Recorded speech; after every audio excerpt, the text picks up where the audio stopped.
Hello students. आज हम लोग शुरू करने वाले हैं क्लास 11th के लिए फ़िज़िक्स। और फिज़िक्स का first chapter unit and measurement बहुत ही बेसिक चैप्टर है। तो कोशिश हमारी ये रहेगी कि पहले सीरीज़ में हम हर एक चैप्टर के बेसिक सिलेबस यानी कि बेसिक थ्योरी बेसिक कॉन्सेप्ट्स को अच्छे से समझ लें। एंड इसके बाद मैं नेक्स्ट सीरीज़ लेके आऊँगा जिसमें मैं आपको सारे न्यूमेरिकल्स और इम्पोर्टेंट क्वेश्चंस का एक रिवीजन करवाऊँगा। ओके, तो कोशिश करते हैं कि हम 2 पार्ट में इस सेक्शन को कंप्लीट करें, क्योंकि एक साथ थ्योरी और क्वेश्चंस दोनों करवाना बहुत हैक्टिक हो जाता है और आपके लिए भी प्रॉब्लमेटिक हो जाएगा। तो चलिए शुरू करते हैं। हमारा आज का टॉपिक है unit and measurement. Actually physics में जब आप 11th में स्टार्ट करते हैं तो इससे पहले आपको थोड़े बहुत introduction to physics and some important mathematical concept बताया जाता है, बट वो मैं आपको सब्जेक्ट्स और चैप्टर के साथ बताता चला जाऊँगा। चलिए हम शुरू करते हैं। अगर हम बात करें इस चैप्टर की, तो इस चैप्टर का नाम है यूनिट एंड मेजरमेंट, बट इसमें 2 मेन चीज़ें हमें पढ़नी है, फिजिकल क्वांटिटीज़ के यूनिट्स एंड फिजिकल क्वांटिटीज़ के हर एक यूनिट के बेसिस पे अलग अलग फिजिकल क्वांटिटी का मेजरमेंट, उनका डायमेंशन फाइंड आउट करना, डायमेंशन के एप्लीकेशंस निकालना और थोड़े बहुत मेजरमेंट में होने वाले एरर के बारे में पढ़ना। ओवरऑल इस चैप्टर का ओवरऑल सिलेबस यही है। चलिए शुरू करते हैं। हमारा सबसे पहला टॉपिक है व्हाट इज़ फिज़िक्स या फिर व्हाट इज़ मेजरमेंट। तो थोड़ा बहुत फिजिक्स के बारे में आप जानते होंगे कि फिजिक्स एक लैटिन वर्ड फ्यूसिस से बना है जिसका मतलब होता है नेचर। अब इस नेचर में हम जितनी भी चीज़ों को देखते हैं, जिस किसी भी ऑब्जेक्ट को हम डिस्क्राइब कर सकते हैं in terms of laws of physics, उन्हें फिजिकल क्वांटिटी कहा जाता है और हर एक फिजिकल क्वांटिटी को हम मेज़र कर सकते हैं। तो सबसे पहला क्वेश्चन हमारे सामने यही आता है कि व्हाट इज़ मेजरमेंट, है ना। Every physical quantity such as length, mass, time, force and temperature must be measured using standard units. Accurate measurements help scientists compare observations and perform experiment correctly. ये basic सा definition है, पर मैं इसको आपको अपने लैंग्वेज में समझा देता हूँ ताकि आपके समझ में आ जाए कि ओवरऑल मेजरमेंट क्या होता है। इतना तो हम और आप सब जानते हैं कि मेजरमेंट हमें करना पड़ता है किसी भी चीज़ की एक्चुअल क्वांटिटी को जानने के लिए। पर अगर हम एग्जैक्टली डिफाइन करना चाहें, डिस्क्राइब करना चाहें व्हाट इज़ मेजरमेंट, तो हम क्या बोलेंगे?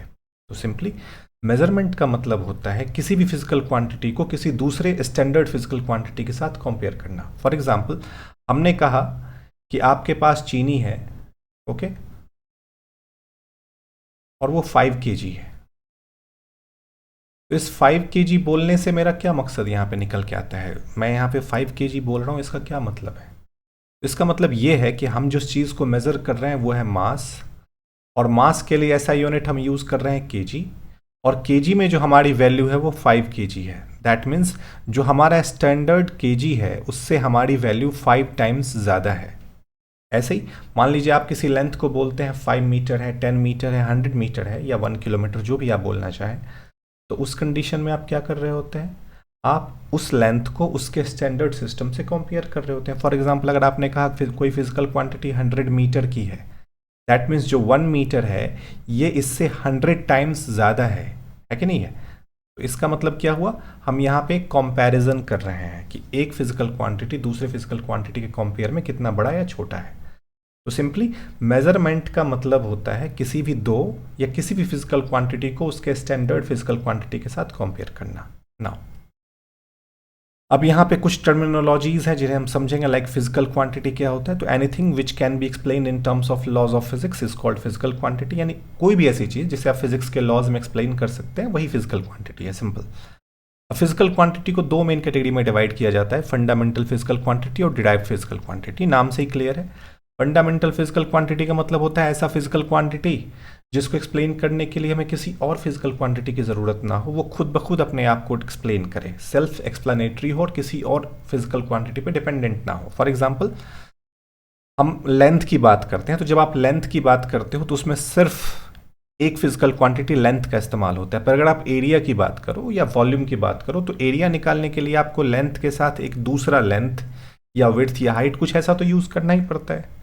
या फिर आप वेलोसिटी निकालते हो तो वेलोसिटी का फॉर्मूला होता है डिस्प्लेसमेंट अपॉन टाइम। तो वहाँ पे 2 चीज़ें आपने कम से कम यूज़ की उस चीज़ को फाइंड आउट करने के लिए। जैसे मान लीजिए मैं वेलोसिटी इज इक्वल टू लिखता हूँ डिस्प्लेसमेंट अपॉन टाइम, तो आप यहाँ पे देख रहे हैं वेलोसिटी एक ऐसी क्वांटिटी है जिसको एक्सप्लेन करने के लिए मुझे कम से कम 2 चीज़ों की ज़रूरत पड़ी। ऐसे ही अगर मैं एक्सेलरेशन बोलता तो एक्सेलरेशन का फॉर्मूला होता वेलोसिटी अपॉन टाइम, और खुद वेलोसिटी का फॉर्मूला होता है distance upon time as a result ये हो जाता है डिस्प्लेसमेंट या डिस्टेंस जो भी आप बोलना चाहें अपॉन टाइम स्क्वायर। तो आपको दिख रहा है यहाँ पे एक साथ एटलीस्ट 3 चीज़ें हैं, एक बार डिस्प्लेसमेंट और 2 बार टाइम। तो ओवरऑल एक्सेलरेशन को एक्सप्लेन करने के लिए हमें 3 चीज़ों की ज़रूरत पड़ी। तो ऐसी चीज़ें जिसमें एक से ज़्यादा फिजिकल क्वांटिटी इन्वॉल्व हो जाए उसे हम डिराइव्ड फिजिकल क्वांटिटी कहते हैं, और जिसमें सिर्फ एक हो, उससे ज़्यादा कुछ भी ना हो, उसे हम फंडामेंटल फिजिकल क्वांटिटी बोलते हैं। यह सबसे फंडामेंटल एक्सप्लेनेशन है। सबसे इंपॉर्टेंट चीज़, हमारे पास टोटल मेन 7 ही फंडामेंटल फिजिकल क्वांटिटीज़ हैं, और आपको ये 7 फंडामेंटल फिजिकल क्वांटिटी बहुत अच्छे से याद होना चाहिए। और कुछ इसमें से आप पहले से ही जानते होंगे, लाइक लेंथ, मास, टाइम, ये आपने बहुत पहले से पढ़ रखा है। इलेक्ट्रिक करंट भी आपने पढ़ रखा है, टेम्परेचर भी, अमाउंट ऑफ सब्सटेंस भी आपने पढ़ ही रखा होगा। 9th में अगर आपने मोल कॉन्सेप्ट पढ़ा है तो आपने उसमें पढ़ा होगा। ल्यूमिनस इंटेंसिटी में भी आपने ये टर्म शायद इससे पहले ना पढ़ा हो, बट ये भी एक फिजिकल क्वांटिटी है जो कि फंडामेंटल है। तो ओवरऑल 7 फंडामेंटल फिजिकल क्वांटिटी है। एक है लेंथ, दूसरा है मास, तीसरा है टाइम, चौथा है इलेक्ट्रिक करंट, पांचवा है टेम्परेचर, छठा है अमाउंट ऑफ सब्सटेंस, और सातवां है ल्यूमिनस इंटेंसिटी। तो यहाँ पे टोटल कितने फंडामेंटल फिजिकल क्वांटिटीज हो गए? 7। अब लेंथ का ऐसा यूनिट मीटर होता है। हम जानते हैं लेंथ को हम सेंटीमीटर, फुट, किलोमीटर, कई अलग अलग यूनिट में मेजर कर सकते हैं, बट जो मेन स्टैंडर्ड यूनिट है, ऐसा यूनिट यानी इंटरनेशनली जिसको हर कोई मानता है, दैट इज मीटर। मास का ऐसा यूनिट है किलोग्राम, टाइम का ऐसा यूनिट है सेकेंड, और इन सब का यहाँ पे सिंबल भी हमें याद होना चाहिए। जैसे मीटर का सिंबल m है, केजी का सिंबल kg है, सेकेंड का सिंबल, ये सब आप जानते हैं पहले से। इलेक्ट्रिक करंट का ऐसा यूनिट एम्पियर है, और इसको हम कैपिटल ए से रिप्रेजेंट करते हैं। टेम्परेचर का सिंबल ऐसा यूनिट केल्विन है, और इसे हम कैपिटल के से रिप्रेजेंट करते हैं। अमाउंट ऑफ सब्सटेंस को मोल बोलते हैं, मैंने पहले ही आपको बता दिया था, और इसे हम MOL से रिप्रेजेंट करते हैं। एंड ल्यूमिनस इंटेंसिटी को कैंडेला बोलते हैं। ये हम लोग आगे पढ़ेंगे, तो अभी तो फिलहाल इसकी ज़रूरत नहीं है, बट आप ये 7 फंडामेंटल फिजिकल क्वांटिटी याद रखिएगा। अब इसके अलावा मैंने आपसे कहा था कि फिजिकल क्वांटिटी 2 टाइप की होती है, फंडामेंटल और डिराइव्ड। तो फंडामेंटल मैंने आपको बता दिया क्या होता है, जो किसी और फिजिकल क्वांटिटी पे डिपेंडेंट ना हो, सेल्फ एक्सप्लेनेटरी हो। डिराइव्ड ऑब्वियसली ऐसा फिजिकल क्वांटिटी जो फंडामेंटल फिजिकल क्वांटिटी का इस्तेमाल करके डिराइव की गई हो, बनाई गई हो, उन्हें हम डिराइव्ड फिजिकल क्वांटिटी कहते हैं। फॉर एग्जांपल, स्पीड का फॉर्मूला होता है डिस्टेंस अपॉन टाइम, यानी देखिए यहाँ पे डिस्टेंस फंडामेंटल है और टाइम भी फंडामेंटल है, और दो चीज़ों को मिला के बना है, दैट्स वाई ये डिराइव्ड है, और यूनिट हो गया मीटर पर सेकेंड। फोर्स का मास इनटू एक्सेलरेशन होता है, और ओवरऑल न्यूटन होता है। तो सोचिए, मास खुद एक फंडामेंटल है और एक्सेलरेशन भी डिराइव्ड है। एक्सेलरेशन में मैंने आपको बता रखा है वेलोसिटी और टाइम है, और वेलोसिटी में खुद डिस्प्लेसमेंट और टाइम है। तो इस तरह से कई सारे फंडामेंटल क्वांटिटीज मिलके फोर्स बना। डेंसिटी मास अपॉन वॉल्यूम होता है, एक से ज़्यादा चीज़ें आ गई। वर्क फोर्स इनटू डिस्टेंस होता है, फोर्स खुद डिराइव्ड है। तो आप समझ रहे हैं, इस तरह से ये सारे के सारे फिजिकल क्वांटिटीज जो यहाँ पे आपको बताए गए डिराइव्ड फिजिकल क्वांटिटीज हैं। और वैसे भी हम फिजिक्स में जितने फिजिकल क्वांटिटी पढ़ेंगे वो फर्स्ट 7 को छोड़ दें तो उसके अलावा सारे डिराइव्ड हैं, उनका कोई फिक्स्ड नंबर नहीं है। ओके, नाउ अब इसके अलावा जैसे मैं तब से आपके सामने बोल रहा हूँ कि इस फिजिकल क्वांटिटी का ऐसा यूनिट ये है, ऐसा यूनिट ये है, तो ये ऐसा यूनिट क्या है? तो ऐसा यूनिट मैंने आपको पहले बता दिया कि वो स्टैंडर्ड सिस्टम ऑफ यूनिट है जिसे पूरी दुनिया मानती है। और अभी भी कई सारे ऐसे सिस्टम ऑफ यूनिट है जो पूरी दुनिया में यूज हो रहे हैं, तो हमें पता होना चाहिए what are the system of unit. वैसे तो पूरी दुनिया में बहुत सारे यूनिट्स हैं, बट वो मेन यूनिट जो सबसे ज़्यादा यूज हो रहा है वो 4-5 मेन है। तो एक तो है CGS, फिर FPS, MKS और SI जो हमारा मेन है जिसे हम अभी यूज़ करते हैं। CGS का मतलब उसके नाम में ही है, सेंटीमीटर ग्राम सेकेंड सिस्टम, यानी कि जिसमें लेंथ को सेंटीमीटर में, मास को ग्राम में और टाइम को सेकेंड में मेजर किया जाए, उसे ही CGS सिस्टम कहते हैं। नाम ही इस चीज़ को एक्सप्लेन कर रहा है। FPS सिस्टम में हम लेंथ को फुट में, मास को पाउंड में और टाइम को सेकेंड में मेजर करते हैं।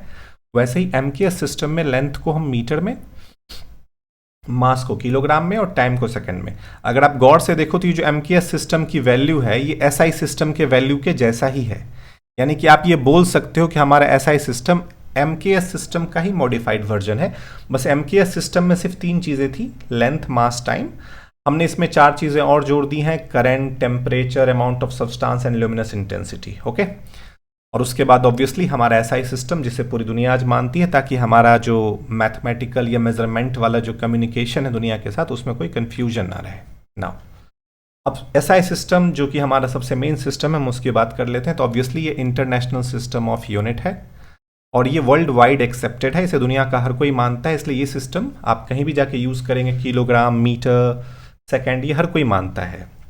तो इसके कुछ एडवांटेजेस हैं कि इंटरनेशनली एक्सेप्टेड है, सिंपल एंड कन्वीनियंट होता है क्योंकि ये मैट्रिक सिस्टम पे बेस्ड है। आपने देखा है 1 मीटर में 100 सेंटीमीटर होता है, या 1 किलोमीटर को मीटर में ले जाना बहुत ईजी है, दैट्स वाई ये सिंपल एंड कन्वीनियंट है। डेसिमल बेस्ड है क्योंकि मैट्रिक सिस्टम पे है, एंड एक सिस्टम से दूसरे सिस्टम में कन्वर्ट करना बहुत आसान हो जाता है। नाउ जैसे कि मैंने आपसे कहा कि फंडामेंटल फिजिकल क्वांटिटी 7 होते हैं, उसके अलावा 2 सप्लीमेंट्री फिजिकल क्वांटिटी भी हैं जो आपको पता होना चाहिए। ये apart from that physical quantity, इसलिए थोड़ा इन्हें अलग रखा जाता है, एक प्लेन एंगल और एक सॉलिड एंगल। इसके बारे में हम फ्यूचर में पढ़ेंगे, फिलहाल आप इतना याद रखिए, प्लेन एंगल जो होता है जिसको हम 2D प्लेन में बनाते हैं, जैसे आप कहीं कोई इमेज बनाते हैं और उसमें एक एंगल बना करके बोल देते हैं ये थीटा है 2D प्लेन में पेज पे, तो ये हमारा हो गया प्लेन एंगल। और अगर आपने कोई खरबूज को काटा है, ऐसे 3D टाइप का दिखता होगा खरबूज, और उसका जो एंगल बनता है वो एंगल 3D फॉर्मेट में होता है। जैसे एक खरबूज के अंदर से एक ऐसे कॉर्नर काट के निकाला जाता है ना टेस्ट करवाने के लिए या उसका कलर दिखाने के लिए, तो वो जो एंगल फॉर्म कर रहा है वो 3D एंगल है, तो उस एंगल को कहा जाता है सॉलिड एंगल। ओके, तो 2 टाइप के एंगल होते हैं, plane angle and solid angle. Plane angle का यूनिट है रेडियन, सिंबल है RAD, एंड सॉलिड एंगल का यूनिट है स्टेरेडियन, सिंबल है SR। ओके, नाउ ये कुछ प्रीफिक्स हैं जो हमें इस सब्जेक्ट में बार बार यूज करना होगा, तो हम थोड़ा बहुत इसे देख लेते हैं। जैसे किलो वर्ड आप बार बार यूज करोगे, सिंबल हम के यूज करेंगे, और 1 किलो 10⁻³ हम जानते हैं ना, किलो ग्राम में लगाएं या किलोमीटर में लगाएं, जहां कहीं भी आप किलो लगाते हो वो 1000 हो जाता है। फॉर एग्जाम्पल 1 किलोमीटर 1000 मीटर के बराबर है, दैट्स वाई किलो का मतलब 10⁻³ होता है। मेगा कैपिटल M से रिप्रेजेंट कर सकते हैं और इसकी वैल्यू 10⁻6 के बराबर है। गीगा कैपिटल G से रिप्रेजेंट कर सकते हैं और वैल्यू 10⁻9 के बराबर है।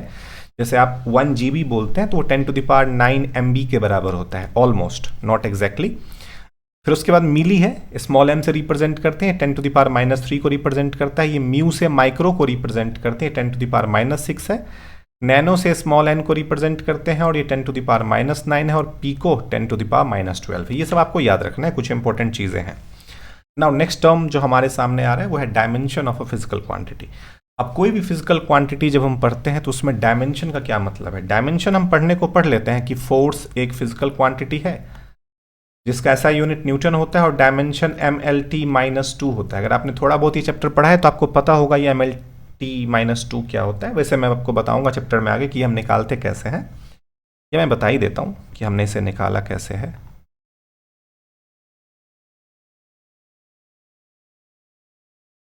अब जैसे मान लीजिए मेरे सामने एक फिजिकल क्वांटिटी है फोर्स,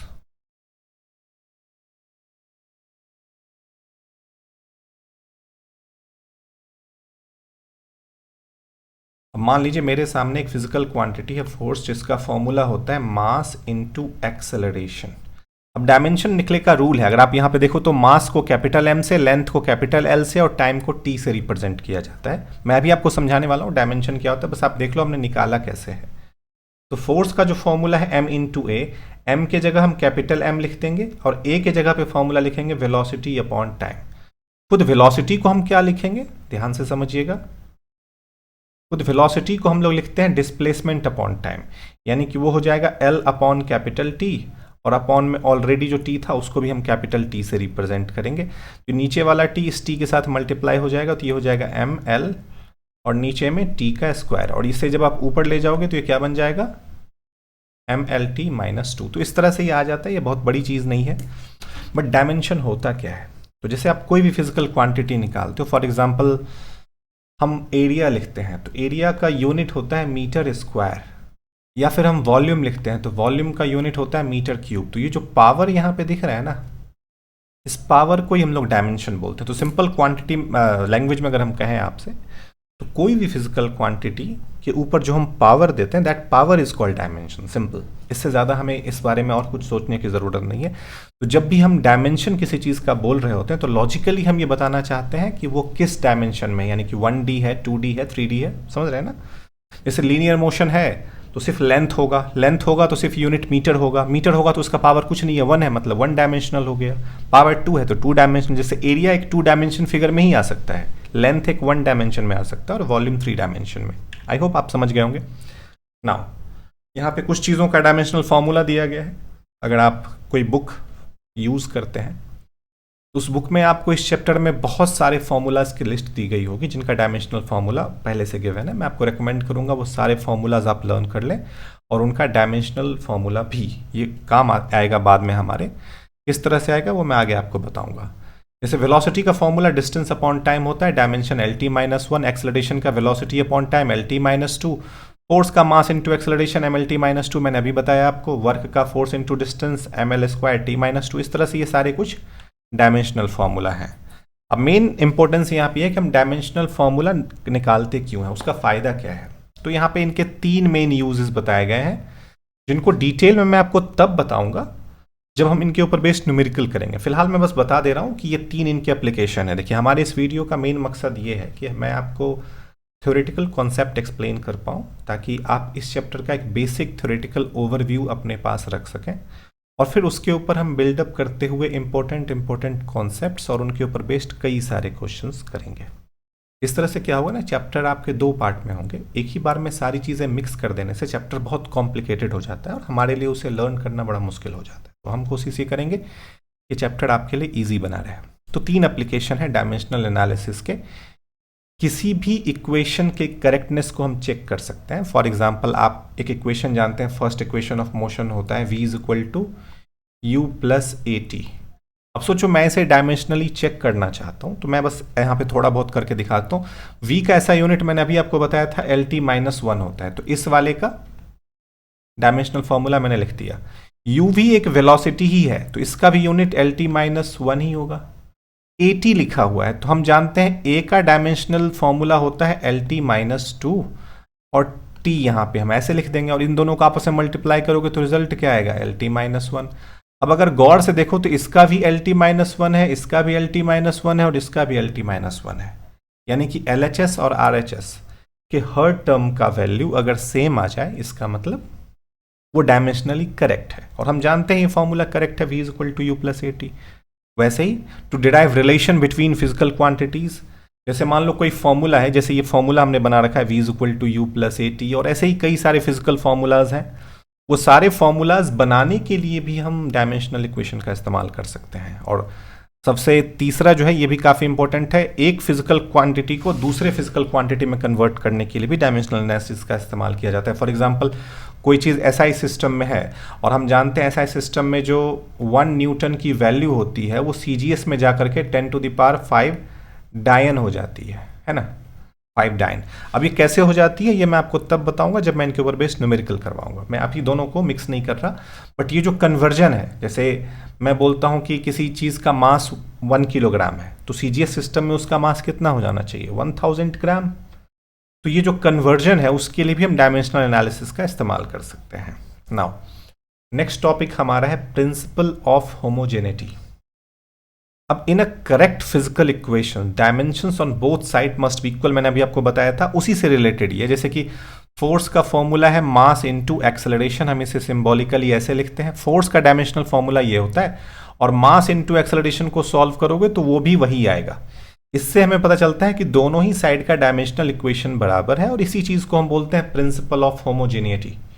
जैसा मैंने कहा कि आप जितने ज़्यादा डायमेंशनल फॉर्मूला याद रखोगे, कई बार आपके कॉम्पिटिटिव एग्जाम में या किसी भी एग्जाम में MCQ क्वेश्चन को सॉल्व करते समय डायमेंशनल इक्वेशन का पता होना काफ़ी हेल्पफुल होता है। उससे हम बिना क्वेश्चन सॉल्व किए भी कई बार आंसर निकाल पाते हैं। नाउ इसके बाद मैंने आपको बताया था इस चैप्टर में इंपॉर्टेंट टॉपिक रह जाता है सिग्निफिकेंट फिगर्स और मेजरमेंट ऑफ एरर। बस यही 2 मेन चीज़ें हैं। इससे आप एक बात समझ गए होंगे, चैप्टर में बहुत कुछ लेंदी हमें नहीं पढ़ना है मोशन इन स्ट्रेट लाइन में। मैंने इसमें से बहुत सारी चीज़ें अभी इंक्लूड नहीं की है। उसका रीज़न ये है कि ये जो चीज़ें मैं आपको बता रहा हूँ ये सबसे फंडामेंटल है जो आपको कम से कम पता होना चाहिए। बहुत ज़्यादा डिटेल करने से क्या होगा, चैप्टर बहुत हैक्टिक हो जाएगा। और 11th में आपको थोड़ा बहुत ये सीखना पड़ेगा कि जितने ज़्यादा थ्योरीज हैं उन्हें आप सेल्फ एक्यूमुलेट करें और कॉन्सेप्चुअल पार्ट के लिए आप टीचर पे डिपेंडेंट रहें। इस तरह से क्या होगा, आपका फिजिक्स का कॉन्सेप्ट काफ़ी बेहतर हो जाएगा और आपको काफ़ी टाइम मिलेगा क्वेश्चंस वगैरह करने के लिए टीचर के साथ, क्योंकि टीचर के साथ आप जितने ज़्यादा कॉन्सेप्चुअल प्रॉब्लम सॉल्व करें उतना ही बेहतर होता है। अब नेक्स्ट टॉपिक हमारा है सिग्निफिकेंट फिगर्स।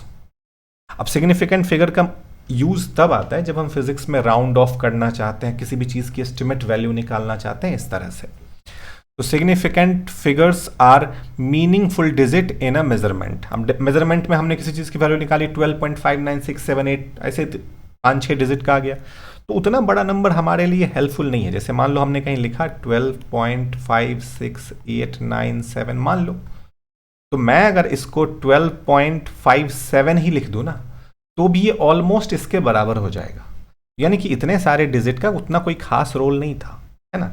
या फिर मान लो कहीं लिखा हुआ है 0.0056, इस पूरे नंबर में सिग्निफिकेंट डिजिट कितने हैं, क्या सारे के सारे डिजिट काम के हैं, या फिर 5.007 में क्या ये सब सिग्निफिकेंट है, सबको यूज करना है, सबका काम होता है, इस तरह से हमें देखना होता है कि व्हाट आर सिग्निफिकेंट फिगर्स।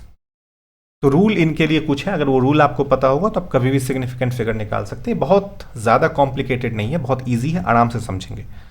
तो ऑल नॉन जीरो डिजिट जो होता है उसे हम सिग्निफिकेंट मानेंगे। रूल नंबर 1, जब भी हम किसी नंबर में सिग्निफिकेंट फिगर को ढूंढने की कोशिश करेंगे तो जितने भी नॉन जीरो नंबर हैं वो सारे सिग्निफिकेंट होंगे। फॉर एग्जाम्पल यहाँ 0.245 है, इसमें सारे के सारे नॉन डिजिट जीरोज नंबर हैं, तो ये 3 के 3 सिग्निफिकेंट फिगर हो गए। तो हम बोलेंगे यहाँ कितने सिग्निफिकेंट फिगर हैं, 3।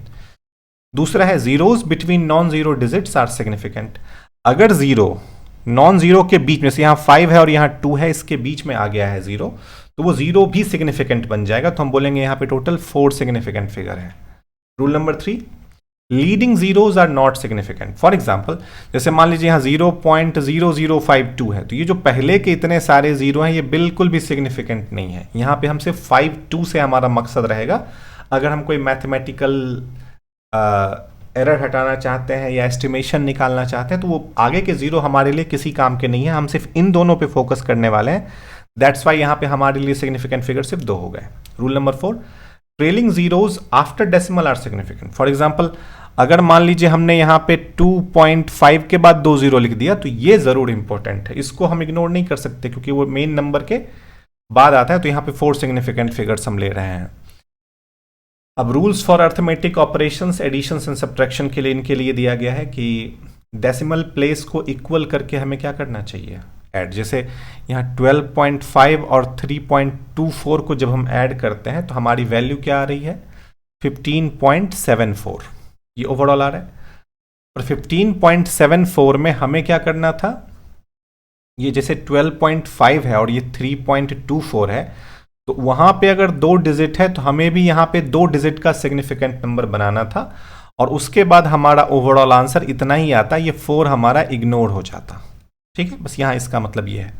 मल्टीप्लिकेशन और डिवीजन के पॉइंट ऑफ व्यू से हम कहें तो जैसे मान लीजिए 2.5 को अगर हमें 3.42 से डिवाइड करेंगे तो ओवरऑल 8.55 मिलेगा, जिसे आप अप्रोक्सीमेट करके 8.6 लिख सकते थे, यानी कि 2 डिजिट का ही आंसर आप ले आ सकते थे। That is your significant figure.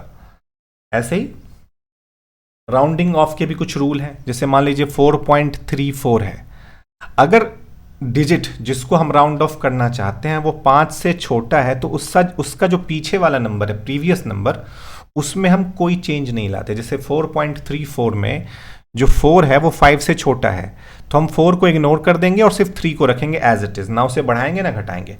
पर अगर हमारे 2 डिजिट में जिस डिजिट को हम इग्नोर करना चाहते हैं वो 5 से बड़ा है तो उसके प्रीवियस वाले नंबर को 1 बढ़ा देंगे और इस नंबर को गायब कर देंगे। जैसे ये 6 को हमने 7 बना दिया और उसे गायब कर दिया। ये सब मेरे ख्याल से आप लोग जानते होंगे बहुत पहले से, फिर भी थोड़ा बहुत मैं आपको बता दे रहा हूँ।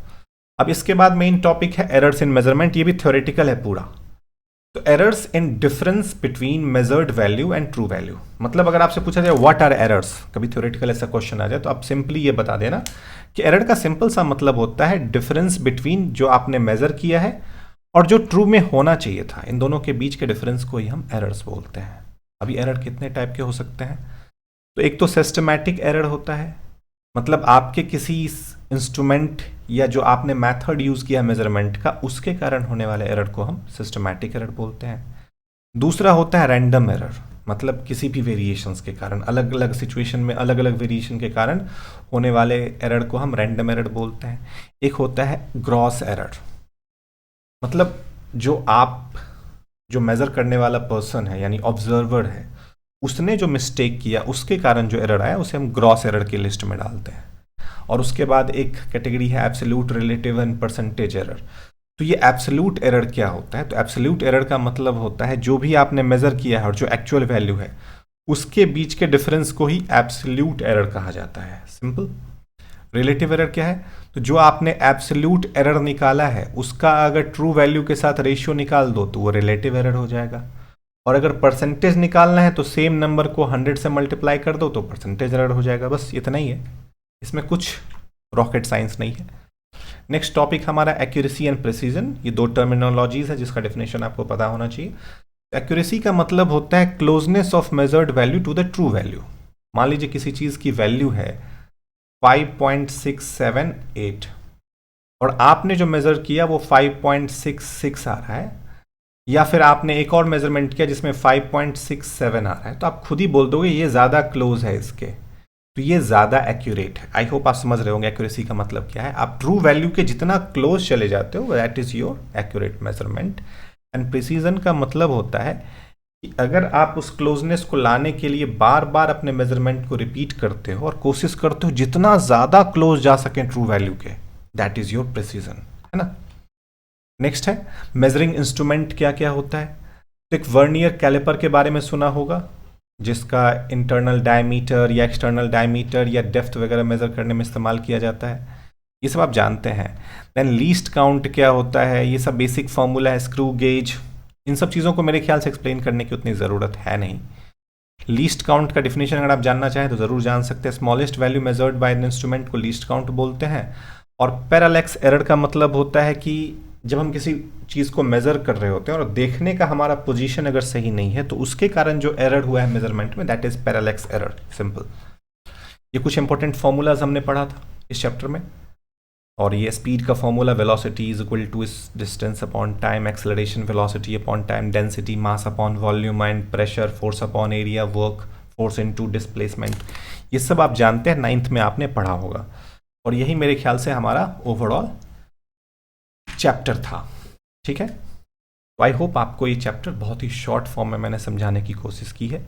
इसके बाद मैं इस चैप्टर का एक इम्पोर्टेंट टॉपिक को डिटेल में एक्सप्लेन करता हुआ वीडियो लेके आऊँगा और फिर हम लोग इसी तरीके से हर चैप्टर के साथ रिपीट करेंगे। ठीक है, आज के लिए धन्यवाद।